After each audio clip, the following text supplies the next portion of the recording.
Halo guys, ketemu lagi bersama gue Agung di channel Gadot Cihuy.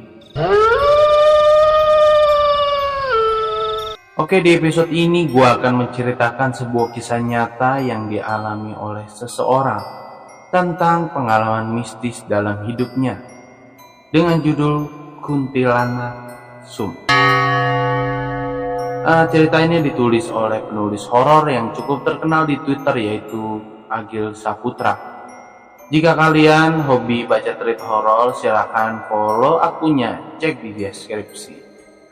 Oke, kita langsung masuk ke dalam ceritanya. Dan pastikan kalian aman, nyaman, dan jangan sendirian.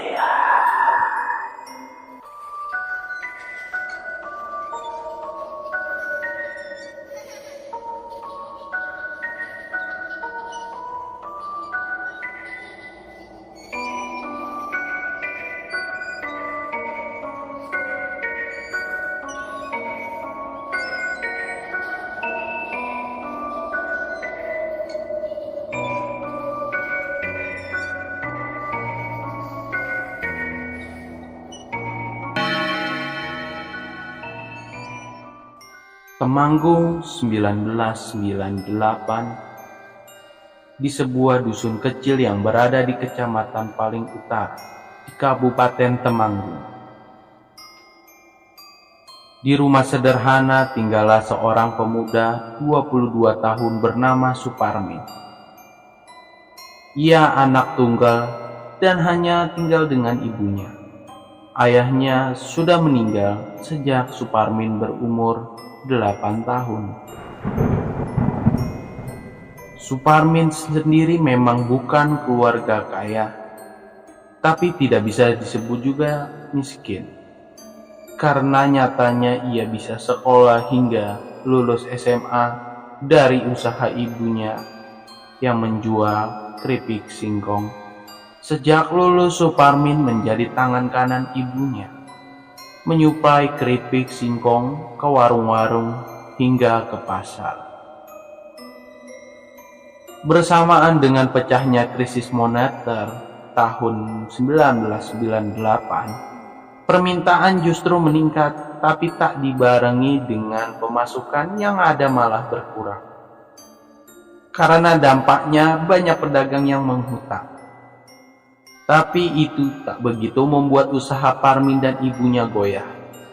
Mereka tetap berjalan meski harus terbiasa dengan sistem yang berbeda. Setiap pagi dan sore Suparmin menghantar pesanan di tempat yang berbeda-beda, dari pasar hingga ke desa-desa. Dengan motor Honda CB100, Suparmin dengan giat membantu ibunya menyuplai dan menagih hutang ke setiap pelanggannya. Upahnya 12.000 per hari. Itu sudah cukup baginya. Lagian itu kan upah bersih karena bensin dan makan, jelas Parmin masih ikut dengan ibunya. Ia sangat nyaman dan bahagia dengan pekerjaan itu. Namun, ia tak tahu bila suatu hari sesuatu hal akan terjadi. Sesuatu hal yang hampir merubah hidupnya selamanya.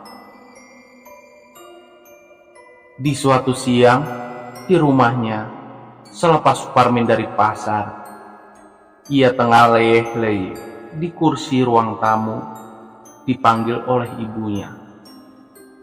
Parmin diminta untuk mengambil bahan baku keripik di tempat Pak Sarman, seorang petani ketela yang menjadi salah satu penyedia bahan baku untuk usaha keripik singkongnya. Hah, Pak Sarman? Apa nggak ada orang lain toh, Bu? Ke Pak De Sukri toh? Kata Parmin. Punya Pak De Sukri belum panen. Sudah sana, segera berangkat saja. Nanti lewat Sigorowong loh. Kalau lewat malam pamali, kata ibunya dari dapur sambil mengingatkan Parmin karena jalan menuju rumah Pak Sarman melewati daerah Sigorowong, salah satu tempat di wilayah hutan pinus di pinggiran Kabupaten Temanggung. Parmin masih rebahan di kursi, menoleh menengok ke arah jam dinding yang menunjukkan pukul 13.30. "Ah, bentar, Mak. Tak tiduran bentar," kata Parmin kepada ibunya, yang sebenarnya ia agak malas untuk ke tempat itu. Hingga tak terasa, Parmin pun ketiduran dan dibangunkan kembali oleh ibunya. "Parmin, ini sudah jam berapa? Ini sudah 4:30 loh. Cepat sana berangkat," kata ibunya yang membangunkan Parmin dengan agak marah. Parmin pun langsung buru-buru keluar, menyalakan motornya, dan berangkat menuju ke tempat Pak Sarman. Tapi apesnya, ban motor Parmin malah bocor. Ia menyadari setelah merasakan sisi bagian belakang motornya mulai tak enak. Tepat di ujung desa depan jalan raya. Tak mungkin ia pergi ke tempat Pak Sarman dengan posisi ban belakangnya bocor. Dengan lesu ia pun turun dan mendorong motornya ke tambal ban di pinggir jalan raya yang untungnya tidak begitu jauh dan terlihat masih buka. Lalu ditambalkanlah ban motornya. Parmin menunggu dengan agak gelisah. "Wah, nanti lewat si Gorowong lagi," batinnya dalam hati. Tapi memang kesalahannya yang tidak mengindahkan omongan ibunya untuk berangkat siang tadi. Singkat waktu sekitar 30 menit kemudian, ban motornya selesai ditambal. Setelah membayar, Parmin langsung tancap gas menuju rumah Pak Sarman. Waktu sudah menunjukkan sekira pukul 5 sore. Langit juga terlihat semakin meredup, tak ada yang ganjil di perjalanannya. Sampai akhirnya 100 meter sebelum Parmin melewati daerah itu, yaitu si Gorowong, ia mulai mengurangi kecepatannya dan menyalakan lampu depannya, karena langit juga sudah hampir gelap. Dari kejauhan Parmin melihat seorang wanita mengenakan kaos oblong putih. Wanita itu berjalan ke arah yang berlawanan dengan Parmin. Di sini Parmin tak berpikir macam-macam, karena ketika jarak mereka semakin dekat, Parmin melihat wanita itu membawa sabit di tangan kanannya dan tali di tangan kirinya. "Wah, pencari rumput," dikira Parmin dalam hati. Kondisi jalan di situ memang agak rusak. Jadi mau tak mau Parmin semakin memelankan laju kendaraannya. Hingga akhirnya Parmin dan wanita itu berada di jarak yang cukup dekat. "Wah, wanita muda nih," kata Parmin di dalam hatinya. Mata mereka pun saling bertemu dan entah inisiatif dari mana, dengan tanpa curiga Parmin pun melempar senyum kepada wanita itu, seraya melajukan motornya dengan amat sangat pelan.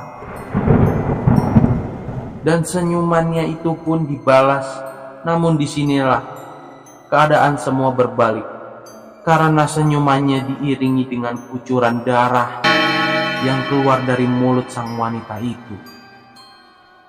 Melihat itu, Parmin pun langsung memalingkan pandangannya dan menancap gas. "Astagfirullah, astagfirullah." Itulah kata yang terucap dari mulutnya di sepanjang jalan. Sesekali Parmin menampar pipinya, berharap ini hanyalah mimpi. Sampai akhirnya ia tiba di rumah Pak Sarman bersamaan dengan azan maghrib yang berkumandang. "Kok maghrib-maghrib, Tondul?" kata Pak Sarman sambil menyuruh Parmin masuk. "Iya ini Pak, tadi saya ketiduran," jawab Parmin dengan sedikit terbata-bata. Pak Sarman pun menyiapkan pesanan Parmin, sementara di sini Parmin masih terlihat syok, namun mencoba untuk menenangkan diri. Satu karung penuh berisi ketela pun dibawa Pak Sarman dari dalam. "Bentarlah, nggak usah buru-buru, habis maghrib aja ya," kata Pak Sarman, seraya meletakkan karung itu di dekatnya. Disinilah Parmin yang biasanya supel hanya menganggukkan kepalanya. "Kamu itu kenapa toh? Kok pucat gitu mukanya? Habis lihat apa?" kata Pak Sarman, sepertinya yang mempunyai intuisi yang tepat ketika melihat gelagat Parmin. Di sini akhirnya Parmin pun bercerita tentang apa yang baru saja ia alami. "Saya habis lihat demit, Kang, di Sigorowo.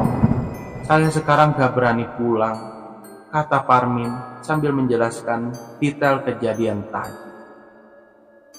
"Lawang sore-sore hampir maghrib kok lewat Sigorowo," kata Pak Sarman sambil ketawa, seakan tahu resiko lewat di daerah itu saat petang hari. Dan si Parmin tak berani pulang, tapi dalam hatinya ia tak mungkin membiarkan ibunya di rumah sendirian. Ibunya juga pasti akan khawatir, sementara Pak Sarman juga tak bisa menghantarkan karena selain tak berani, beliau juga tak mempunyai kendaraan. Akhirnya, setelah menenangkan diri dan mengumpulkan keberanian, Parmin pun memaksakan diri untuk pulang membawa satu karung penuh ketela yang diikat di jok bagian belakang motornya. Tak henti-hentinya Parmin berdoa dalam hati di sepanjang perjalanan. Hingga ketika Parmin melewati di daerah itu lagi, tempat di mana ia bertemu dengan sosok wanita menyeramkan itu, jantungnya berdegup kencang. Pandangan matanya ia luruskan ke depan. Ia tak berani menoleh. Dan sekira beberapa meter setelah ia melewati tempat itu, tiba-tiba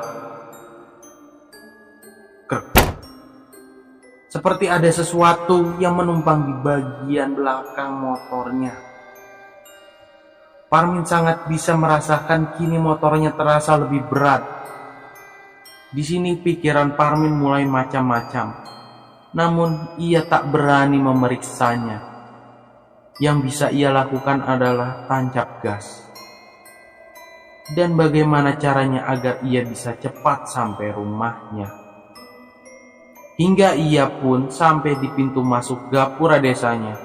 Disinilah Parmin baru berani untuk berhenti dan memeriksa ada apa di belakangnya. Namun setelah dilihat, dia tak menemukan apa-apa. Parmin pun menghela nafas lega dan menjalankan kendaraannya lagi untuk menuju ke rumahnya. Ia pun sampai di rumahnya. Ibunya yang khawatir sedikit memarahinya. Namun di sini Parmin tak menceritakan apa yang tadi ia alami kepada ibunya. Di sini Parmin menggunakan ban bocor sebagai alasan mengapa ia pulang agak terlambat. Dengan muka lesu, Parmin mengangkat satu karung ketela itu menuju dapur di bagian belakang rumahnya. Ia pun mencuci mukanya dan segera masuk ke kamar. Parmin merebahkan diri di atas ranjangnya sambil merenungi apa yang tadi ia alami. Ia seperti tak percaya karena ini adalah pengalaman pertamanya bersentuhan dengan dunia lelembut. Seketika, rasa ketakutan kembali muncul mengingat wajah dari wanita itu. Ia segera keluar dari kamarnya dan menemui ibunya di dapur yang tengah melepaskan ketela dari kulitnya dengan air. Parmin pun membantu ibunya tanpa ada obrolan yang mengiringi mereka seperti biasanya. "Apakah aku harus cerita?" batin Parmin. Walaupun sampai aktivitas itu selesai, tak ada satu kata yang terucap dari mulut Parmin. Waktu sudah semakin malam. Ini waktunya istirahat. sementara Parmin mulai merasakan pegal dan berat di pundak bagian kanannya. Entah apa penyebab yang jelas, ia tak mencoba untuk berpikir yang aneh-aneh. Tapi semakin lama pundaknya semakin berat saja. Badannya juga terasa menjadi tak enak. Ia mencoba untuk tak menghubung-hubungkan hal itu dengan kejadian tadi. Meski sebenarnya firasat berkata pasti ada hubungan. Pasti. Di sini Parmin yang mulai lemas mencoba untuk tidur. Ia sebenarnya juga sangat mengantuk. Tapi ketika memejamkan mata, bayang-bayang wajah dari sosok wanita itu selalu terbesit, muncul di pikirannya.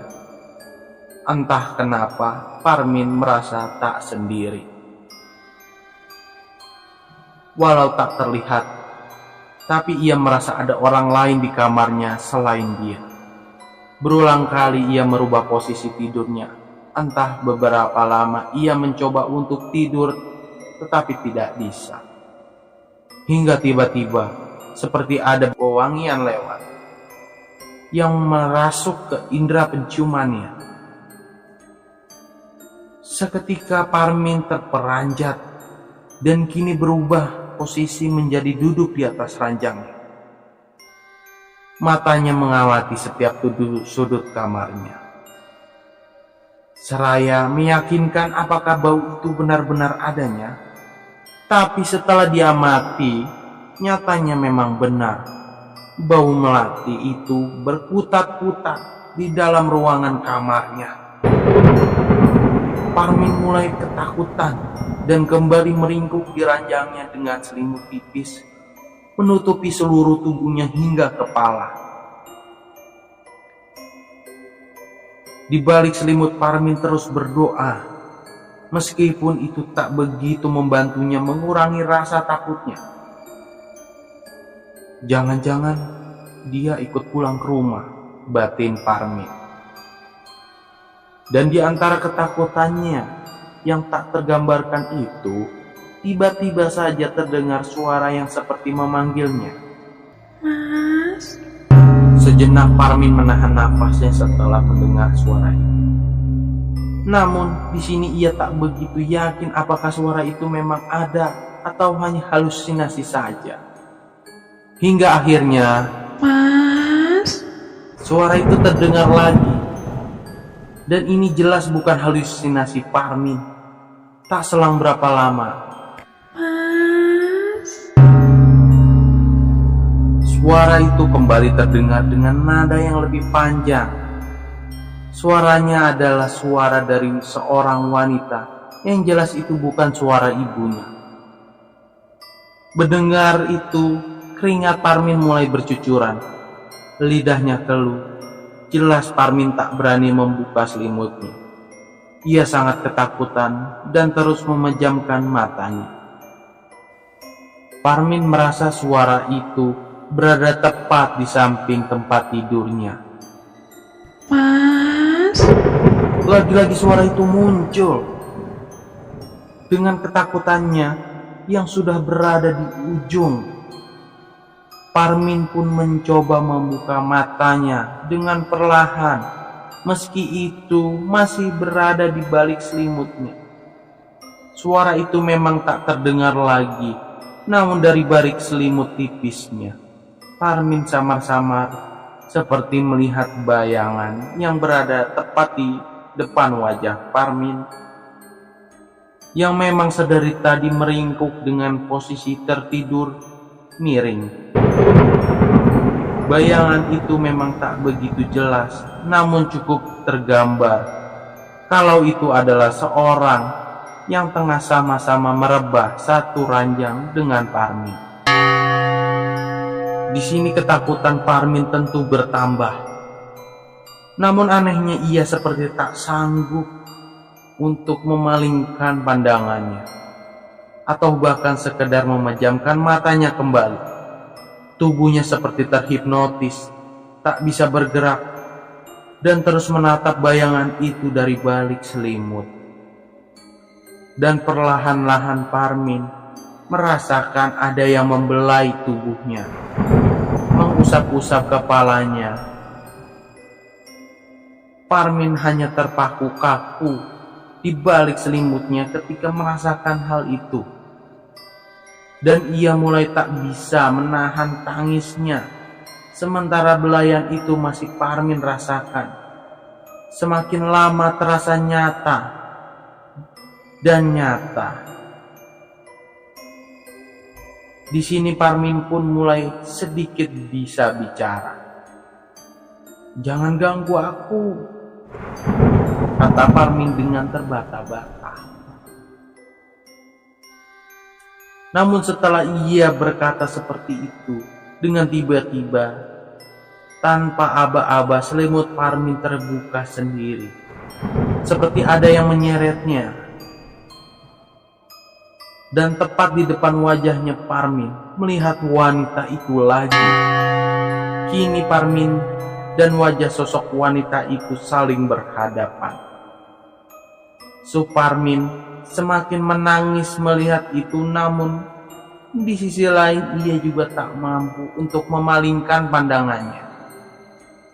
Sosok itu terus memandangi Parmin dengan senyuman kecil yang menyeramkan.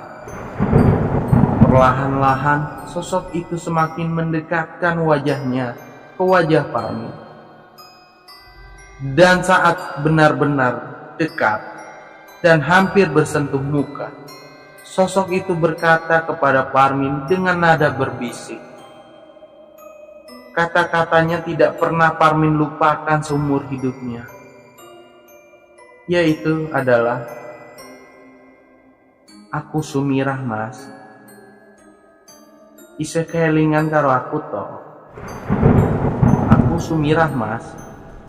Masih ingat denganku kan?" kata sosok wanita itu seraya melebarkan senyumnya. Dan sosok itu pun memeluk Parmin dengan erat. Parmin mencoba memberontak sekuat tenaga, namun justru dibalas dengan tawa cekikikan oleh sosok itu. Sampai akhirnya Parmin bisa berteriak sekuat tenaga, dan sosok itu pun menghilang begitu saja. Tak selang berapa lama, ibunya yang nampaknya mendengar teriakan Parmin datang menghampiri ke kamar. Malam itu menunjukkan sekira pukul 2 dini hari. "Ada apa, Tomin?" kata ibunya seraya mendekat ke Parmin yang masih di atas ranjang. "Ada demit, Mak, ada demit," kata Parmin sambil menangis. Sang ibu pun mencoba menenangkan Parmin dan mengajaknya untuk pindah ke kamar ibu. Parmin pun menurut dan segera beranjak dari ranjangnya dan tidur di kamar ibunya, tanpa menceritakan lebih detail tentang apa yang baru saja ia alami. Singkat cerita, esok hari pun tiba. Parmin terbangun dengan lesu. Ia berjalan pelan-pelan dan duduk di ruangan tamu, melamun memikirkan tentang kejadian semalam. Di pagi yang dingin, refleks spontan Parmin menyilangkan kedua lengannya untuk meminimalisir rasa dingin di pagi itu. Namun ketika tangannya menyentuh lengan, Parmin seperti merasakan sakit di kedua lengannya. Parmin pun memeriksanya, dan anehnya terdapat luka lebam yang membiru di kedua sisi lengannya. Tak sengaja ia mengusap mukanya dan merasakan sakit yang sama. Segera Parmin bercermin dan terdapat luka kecil di pelipisnya yang sama seperti di lengannya. Aneh sekali luka-luka yang tiba-tiba muncul begitu saja tanpa sebab. Tanpa selang beberapa lama, lamunan Parmin dipotong oleh perkataan ibunya. "Makanya kalau dibilangin ibu, itu nurut. Kamu pasti diikuti demit," kata sang ibu, memecah lamunan si Parmin. Semalam ibu lihat anak perempuan di atas lemari. Pasti itu yang ikut kamu, kata ibunya yang menjelaskan. Jadi ternyata sang ibu ini mempunyai kelebihan untuk mudah melihat makhluk halus. Parmin dari dulu sebenarnya sudah mengetahui perihal kemampuan ibunya ini. Tapi karena dia tidak mempunyai bukti dan hanya sebatas omongan orang, kalau ibunya ini saringan memedi, Parmin tak begitu memperdulikannya. Sampai akhirnya kejadian semalamlah yang membuat Parmin menjadi percaya, karena itu juga pengalaman pertamanya. Hantunya masih ikut saya nggak, Mak? Kata Parmin. Sang ibu menatap Parmin dengan serius dan sepertinya melihat sesuatu di wajah Parmin. Ibunya langsung bertanya kepada Parmin. Dia menampakkan diri di sebelah mana, Nak? Kata ibunya. Di samping Mak, di atas ranjang, jawab Parmin dengan rautnya yang agak panik. Sang ibu langsung menyeret Parmin ke kamarnya dan beliau memeriksa spray di ranjang Parmin. Dan apa yang ibu temukan? Sanggung janggal. Karena beliau menemukan helaian-helaian panjang rambut uban di atas kasur Parmin. Dan tak lama kemudian sang ibu langsung muntah-muntah.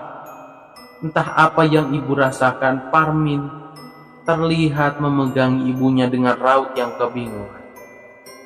Sana panggilkan Paman Semo, kata ibunya yang menyuruh Parmin untuk memanggil pamannya yang kebetulan masih tinggal dalam satu dusun.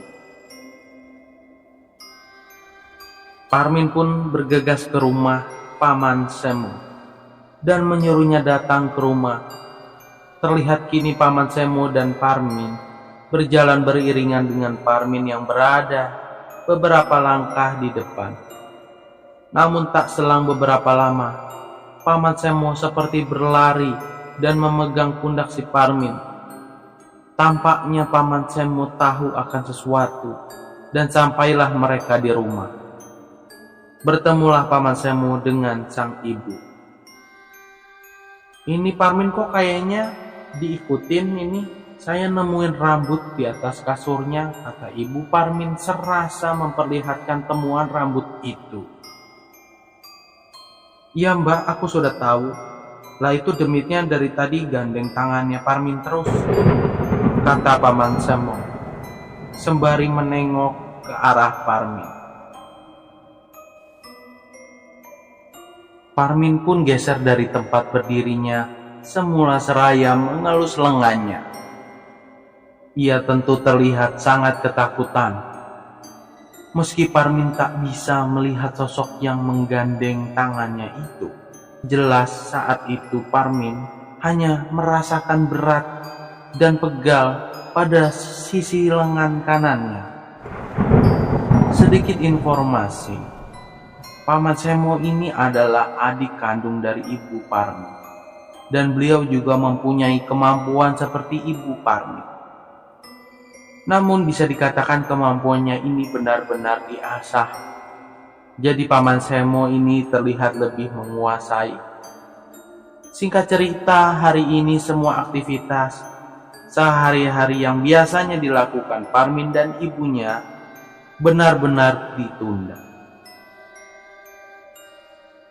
Untuk fokus mengatasi masalah Parmin, entah kenapa sang ibu terlihat sangat khawatir dengan Parmin. Beliau seperti mempunyai firasat kalau sesuatu ini akan berkepanjangan. Paman Semo terlihat ke belakang rumah untuk mengambil wudhu, dan setelah itu mendudukkan Parmin di ruang tengah. Di sini Parmin sudah mulai berlagak agak aneh. Matanya melirik ke sana kemari dan sesekali terlihat tersenyum. Sang paman pun mengajaknya bersalaman sambil mengucapkan doa-doa. Dan tak selang beberapa lama, tubuh Parmin pun bergelincang dan mengeluarkan suara tertawa yang menghikik. Suaranya pun bukan suara Parmin, melainkan suara seorang wanita. "Jangan pegang-pegang aku," kata sosok yang merasuki tubuh Parmin, seraya mengibaskan tangannya yang tadi bersalaman dengan Paman Semok. Sosok itu pun kembali tertawa dengan kedua tangannya berada di dada dengan pose yang sangat aneh dan seram. "Siapa ini? Dari mana? Ada apa kesini?" "Keluarlah," kata Paman Semok kepada sosok yang merasuki Parmin. "Siapa aku? Aku Sumira," jawab sosok yang merasuki Parmin itu dengan tertawa. Tawanya semakin tak terkendali, sampai membuat para tetangga Parmin berdatangan. Dan setelah itu, Paman Semok pun memegang kepala Parmin.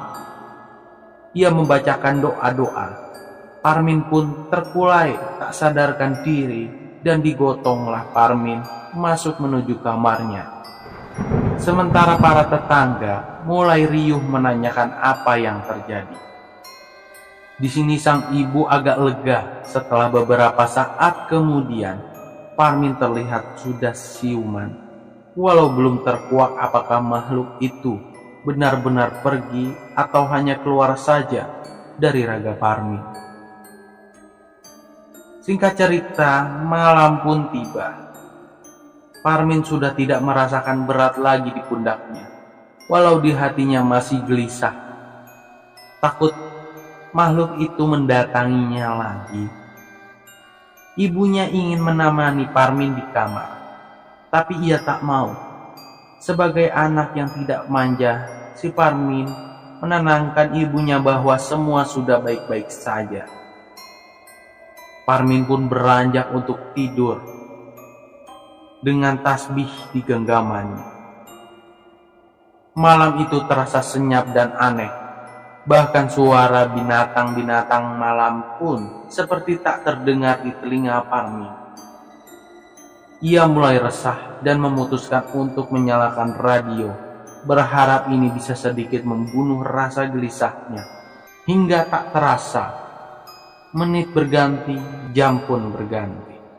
Semua siaran telah berakhir, namun Parmin masih terjaga. Waktu sudah menunjukkan pukul 00. Parmin mencoba memejamkan matanya seraya berzikir dengan tasbihnya. Namun entah mengapa hatinya menjadi gusar. Pikirannya tentang sosok Sumira tiba-tiba saja menguat. Ia mencoba merubah posisi tidurnya dan memaksa matanya untuk terpejam. Dan tiba-tiba seperti ada yang mengutuk kaca jendelanya. Seketika ia terperanjat menoleh ke kanan dan ke kiri. Ia segera memeriksanya ke jendela. Dengan rasa penuh keraguan, dengan tergesa-gesa dan tanpa aba-aba, Parmin membuka tirai jendelanya. Dahinya mengerenyit ketika matanya memeriksa kegelapan di balik jendelanya. Terlihat samar-samar pohon teram besi yang daunnya bergoyang tertiup angin. Seketika bulu kuduknya merinding.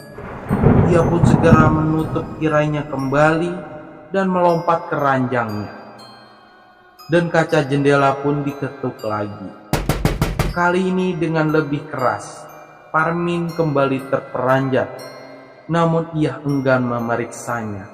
Ia hanya memandangi jendela dan mengamati karena di balik tirainya yang tipis, samar-samar seperti melihat bayangan di luar jendela. Segera Parmin memalingkan pandangannya dan berzikir dengan kencang. Dan kini pintu kamarnya perlahan terbuka. Parmin sigap membalikkan badannya. Ia benar-benar tak siap untuk melihatnya. Dan terdengar dengan suara nada berbisik, Mas, ini aku Sumira. Parmin tentu gemetaran. dan tak tahu harus berbuat apa. Yang ia bisa hanya terus berzikir seraya memejamkan matanya. Mas, mas, mas.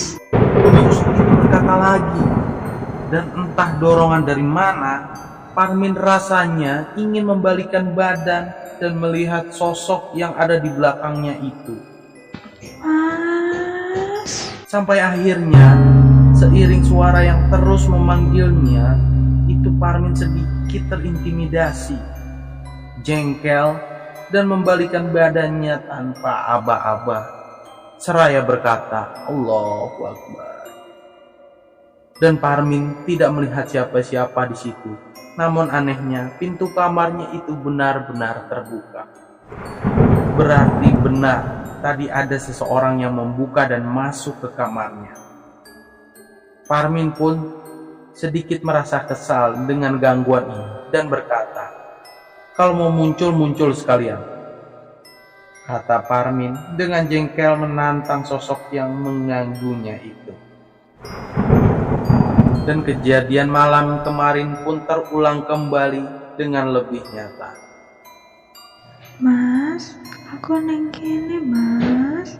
Suara itu muncul lagi dan berlanjut dengan selimut Parmin yang terbuka dengan sendirinya.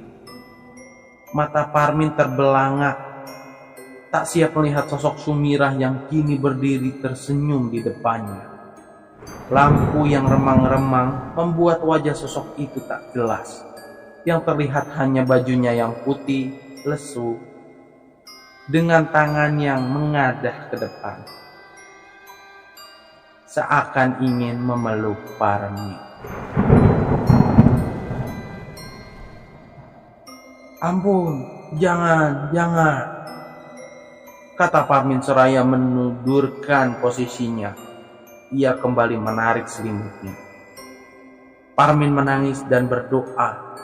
Meski nyatanya kini sosok Sumirah mendekat dan meraba-rabanya dari balik selimut. Terlihat bayang-bayang wajah dan tangan yang semakin membuat Parmin rasanya hampir mati ketakutan. Mas, ayo ikut denganku, Kata sosok itu dengan nada berbisik dan diakhiri dengan tawa yang serak yang memekikik. Parmin pun membuka selimutnya sambil berkata, "Jangan ganggu aku," kata Parmin seraya membuka matanya dengan perlahan. Dan sosok itu pun lenyap. Parmin segera beranjak dari tempat tidur dan berlari menuju kamar ibunya. Namun belum sampai ke kamar ibunya, langkah kembali terhenti karena ada sosok yang tengah berdiri di atas meja di ruang tengahnya. Kali ini wajahnya terlihat dengan jelas. Sosok itu tertawa mengkikik, seraya berkata, gak usah takut, Mas. Parmin pun di situ pandangannya menjadi gelap dan langsung tak sadarkan diri. Sampai ia terbangun keesokan harinya di tempat yang sama. Sang ibu terlihat keheranan mengapa Parmin tidur di lantai seperti itu. Tubuhnya panas, sepertinya ia mengalami demam.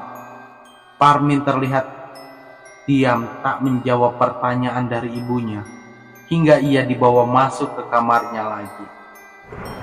Ibunya tentu khawatir dan memanggil adiknya kembali, yaitu Paman Semo. Setelah sang paman datang dan melihat keadaan Parmin, beliau pun berujar bahwa ini tidak akan baik-baik saja. Makhluk itu belum benar-benar pergi. Sang paman segera menyarankan kakaknya itu untuk memanggil Pak Kaum, sebutan untuk tokoh yang sering memimpin acara keagamaan di desa tersebut.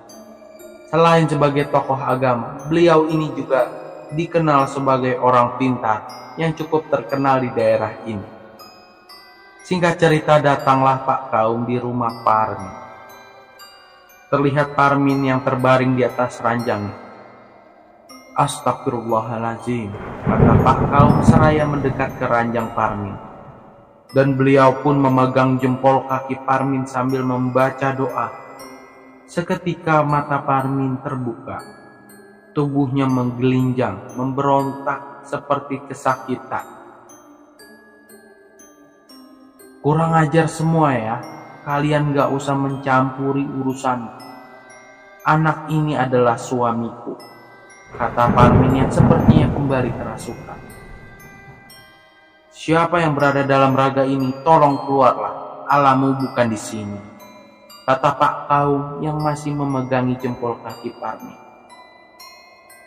"Tidak bisa, raga ini milikku," kata sosok yang merasuki Parmin ini. Sementara kini Pak Kaum menyuruh Ibu Parmin dan Paman Semo untuk memegangi tubuh Parmin. "Keluarlah," kata Pak Kaum yang kini memegang kepala Parmin. Ia mengerang kesakitan dan sosok yang merasuki Parmin pun keluar. Kini ia terlihat lemas untuk beberapa saat, karena setelah itu Parmin langsung menangis memeluk ibunya dan pamannya. Ia terlihat sangat bingung dan ketakutan.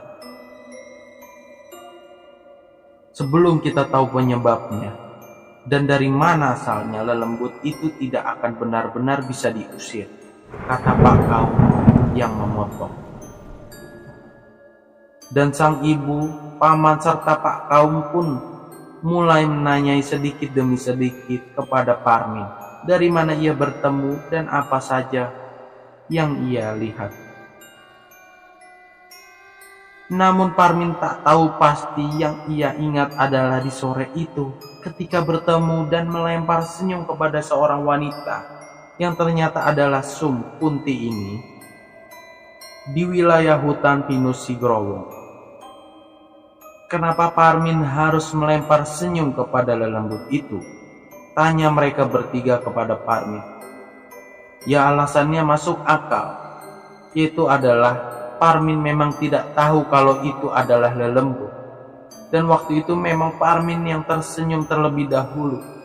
Jadi menurut analisa dari Pak Kaum, mungkin senyum dari Parmin itulah yang membuat Sum Kunti terpikat. Dari mana Sum Kunti ini berasal kini sudah diketahui oleh Pak Kaum, Ibu, dan Paman Semo. Kini tinggallah penyebabnya yang masih semu. Pasalnya, dari beberapa kasus serupa yang Pak Kaum tangani, kasus Parmin ini bisa dikatakan beda dan tak biasa.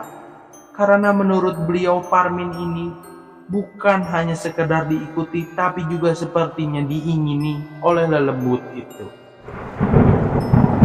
Selang beberapa lama, Pak Kaum mulai membalur-baluri sudut-sudut ruangan di kamar Parmin dengan air yang sudah didoakan, berharap ini bisa menjadi benteng agar sosok itu tidak mengganggu Parmin lagi. Tapi di akhir prosesi Pak Kaum berkata kalau ini mungkin bersifat sementara.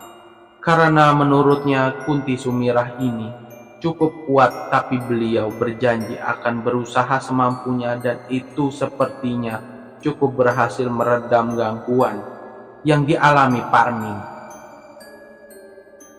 Terbukti selama hampir sebulan Parmin tidak lagi dirasuki atau mengaku didatangi sosok itu lagi, walau dalam hampir sebulan itu Parmin benar-benar ambruk dan sakit. Tak jelas apa penyakitnya, yang ia lakukan hanyalah berbaring di ranjangnya. Ia juga kini terlihat kurus dan tak banyak bicara. Meski beberapa hari sekali Pak Kaum juga menjenguknya. Sang ibu mulai terlihat pasrah, usahanya juga kacau dalam sebulan ini. Sampai akhirnya Parmin pun bicara kepada ibunya. Kata-katanya membuat ibunya menangis. "Bu, aku sudah tidak kuat, ikhlaskan saja," kata Parmin dengan lirih tak bertenaga. Jadi selama ini ternyata sosok Sum Kunti itu masih selalu mendatanginya. Entah lewat mimpi atau nyata, dengan duduk di samping ranjang Parmin, Sum Kunti pernah berkata kalau ia suka dengan Parmin sejak pertama Sum bertemu, dan berulang kali Sum Kunti juga berkata kalau Parmin mirip dengan kekasihnya yang dulu. Awalnya Parmin memang menolak dan selalu menyuruh Sumpunti untuk pergi.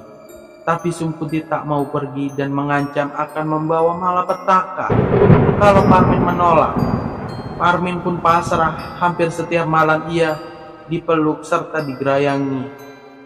Kejadian itu sekira 3 hari pasca terakhir kali Sumpunti merasuki tubuh Parmin. Dan puncaknya adalah semalam, yaitu malam sebelum ia bercerita kepada ibunya. Malam itu seperti biasa Parmin terbaring lemah di ranjang. Matanya terpejam, tapi sebenarnya ia tak tidur. Sejak kedatangan Sumpunti, Parmin hampir lupa kapan ia terakhir kali tidur dengan nyenyak. Ia membuka matanya untuk melihat jam yang sudah menunjukkan pukul 00.30 malam dan kembali memejamkan matanya. Tubuhnya lelah, tetapi ia tak benar-benar terlelap. Tak selang beberapa lama, angin berhembus perlahan, meniupkan bau wangi bunga yang entah bunga apa yang wanginya seperti ini. Entah melati, kamboja, atau kenanga. Yang jelas ini adalah pertanda kehadiran Sumpunti di kamarnya. Parmin mulai bersiap menata nafasnya. Nampaknya ia mulai membiasakan diri dengan kehadiran Sumpunti, meski ia selalu tak berani menatapnya. Mas. Ini Sumpunti seperti tak mempan dengan doa-doa yang diucapkan Parmin. Mas. Kata Sumpunti seraya membuka selimut Parmin dengan perlahan. Parmin terdiam dan tatap menutup matanya. Ia pun mulai digerayangi dan dipeluk dari sisi samping. Inilah yang biasa dilakukan Sumpunti kepada Parmin setiap malamnya. Sampai akhirnya, untuk pertama kalinya Sumpunti mulai naik dan duduk di atas tubuh Parmin. Ia tak bisa bergerak. Dada Parmin mulai digerayangi. Sumpunti juga mendekatkan wajahnya ke wajah Parmin. Meski matanya masih terpejam, Parmin mengaku tetap melihat Sumpunti dalam pikirannya. Sosok itu pun perlahan mulai menggoyang-goyangkan tubuhnya yang masih menindih Parmin sambil tertawa lirih dan memanggil-manggil Parmin dengan sebutan sembari terus menggoyangkan tubuhnya. Sosok Sumpunti ini membekap mulut Parmin dan membuat Parmin membuka matanya. Sumpunti pun berkata, Pulang ke Sigorowo ya mas, nikah sama aku. kata Sumpunti sambil menggigit. Parmin yang mulai sulit bernafas ini mulai memberontak, menggerak-gerakkan kepala dan tubuhnya. Meski awalnya sangat sulit, namun akhirnya Parmin berhasil menghentakkan tubuhnya hingga sosok Sumpunti pun menghilang. Posisi Parmin setengah duduk kali ini. Keringatnya bercucuran. Rasa ketakutannya kali ini benar-benar memuncak dan tak tergambarkan. Entah apa alasan Sumpunti berkata seperti itu sambil membekap mulutnya. Yang jelas saat itu Parmin merasa Sumpunti ingin membunuhnya. Ia meraih tasbih yang sempat terjatuh di dekat kolong tempat tidurnya dan berzikir dengan sekujur tubuh yang gemetar. Parmin benar-benar tak tidur atau sekedar memejamkan mata setelahnya. Ia terus berzikir sembari menangis. Bisa gila aku kalau begini terus, kata Parmin dalam hati. Parmin pun terjaga hingga keesokan harinya. Ia bercerita tentang semua ini. Ibunya yang mendengar itu tentu menangis dan meminta Parmin untuk tidak menyerah. Parmin adalah harta satu-satunya bagi ibunya. Akhirnya Pak Kaum dan Paman Semo pun dipanggil. Sesampainya di sana, sang ibu mulai menceritakan cerita Parmin tadi. Paman Semo dan Pak Kaum kaget keheran-heranan. Gak main-main ini, kata Pak Kaum dan sang paman. Jadi asumsi Pak Kaum tempo hari memang tidak meleset, bahwa Parmin tidak hanya diikuti tapi juga diinginkan. Akan berbeda ceritanya jika malam itu Parmin tidak memberontak dan mengiyakan ajakan Sumpunti. Menurut Paman Semo dan Pak Kaum, ajakan menikah dari Sumpunti akan berimbas pada dua hal bila itu terjadi. Yang pertama adalah jiwa Parmin akan dibawa ke alam lain dan Parmin berubah menjadi gila.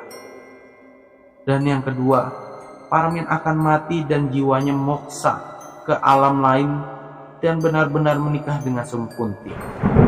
Untuk kasus ini, Pak Kaum dan sang paman lebih condong ke imbas yang kedua.